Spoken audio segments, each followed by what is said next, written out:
Olá! Hoje a gente vai mergulhar em um dos acidentes nucleares mais sérios da história, o desastre de Fukushima Daiichi. E olha, para se ter uma ideia da gravidade, ele foi classificado no nível 7, que é o mais alto possível, sabe? No mesmo patamar de Chernobyl. E tudo começou, na verdade, com uma força da natureza, algo realmente gigantesco. No dia 11 de março de 2011, aconteceu simplesmente o terremoto mais forte da história do Japão. Ele sacudiu a costa nordeste do país e, bom, ali começou o efeito dominó que levaria à catástrofe. Então, o primeiro ato dessa tragédia não foi nuclear. Foi uma força da natureza tão absurda que, sinceramente, nenhuma preparação conseguiria assegurar por completo. Ok, então vamos entender o que aconteceu minuto a minuto. Às 2h46 da tarde, o terremoto atinge a costa. E aí, os sistemas de segurança da usina, olha, funcionaram como um relógio. Os reatores que estavam ligados desligaram na hora. 1 minuto depois, os geradores a diesel de emergência já estavam funcionando para manter o resfriamento ativo. Por um instante, deu aquela sensação de ufa, o pior já passou. Mas aí veio o tsunami. A maior onda tinha estimados 15 metros. 15 metros de altura. Para colocar isso em perspectiva, o muro de proteção da usina tinha pouco mais de 5,5 metros. Ou seja, a onda era quase 3 vezes mais alta que o muro feito para pará-la. Não tinha como. E é exatamente aí que o problema vira uma catástrofe. A água não só passou por cima do muro, ela invadiu os porões, justamente onde ficavam os geradores de emergência. E aí, pronto. Sem energia da rede elétrica, sem energia dos geradores, a usina ficou num blackout completo, escuridão total. E com tudo apagado, surge o problema central, o mais perigoso de todos. Como é que se vai resfriar os reatores? Olha, isso é super importante de entender.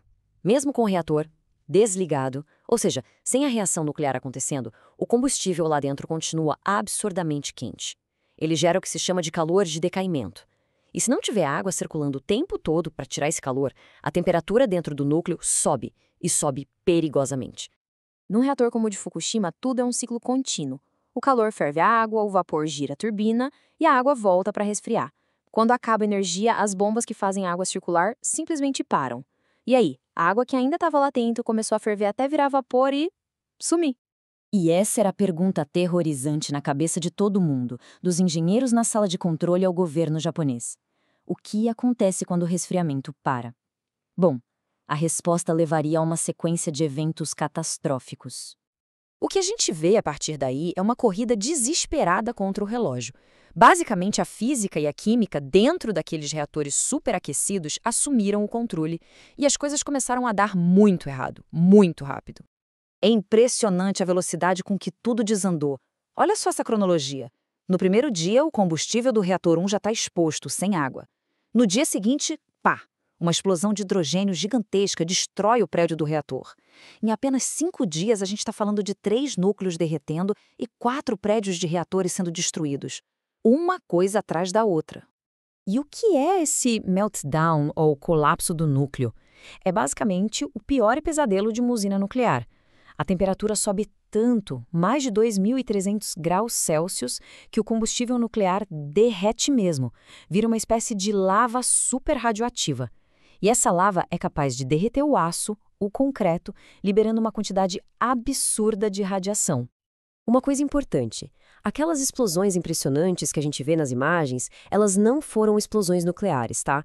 Foram explosões químicas. O que aconteceu foi que o material que reveste o combustível, o zircônio, com todo aquele calor e vapor, acabou criando hidrogênio, muito hidrogênio.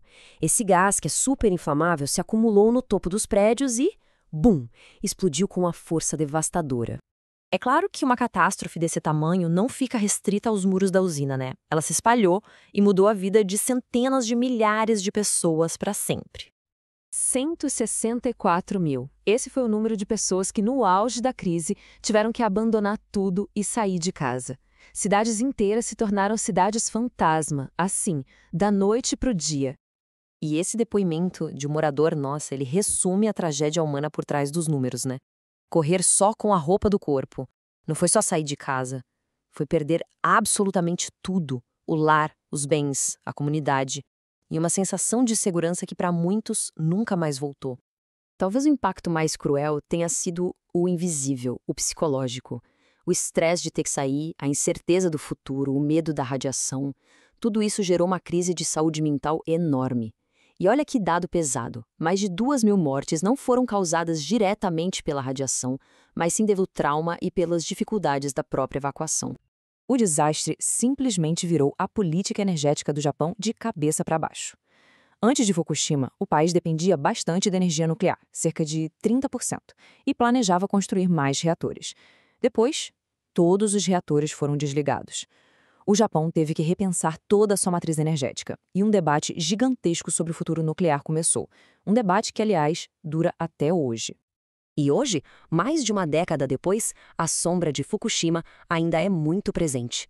As consequências continuam aparecendo, deixando um legado super complexo e um desafio de limpeza que vai durar gerações.